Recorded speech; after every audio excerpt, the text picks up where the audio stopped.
tu som pri jednej parapete a ako ich vlastne ja osadzam.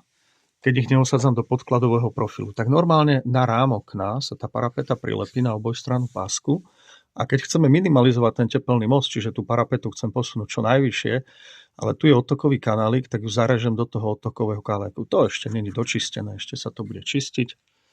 A vlastne aj z tejto strany sa snažíme to robiť tak, aby tá špaleta bola čo najviac zakrývala rám. No tuto to klient z dizajnového hľadiska nechcel zakryť až sem. Ja by som to zakryl až sem.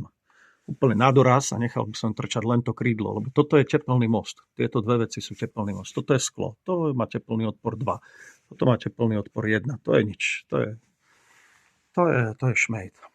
No, niekedy sa to môže poistiť takto šrobikom, akože tie rámy sú prešrobované, ale väčšinou to udrží tá obojstranná páska tak, že tú parapetu v živote nikto nevytrhne. Ale samozrejme podklad na tú parapetu treba pekne zrovnať sieťkou do spádu, rohovník. Mám niekde aj video, len neviem, kde som ho dal. No, treba to ešte dotesniť tmelmi a tak ďalej.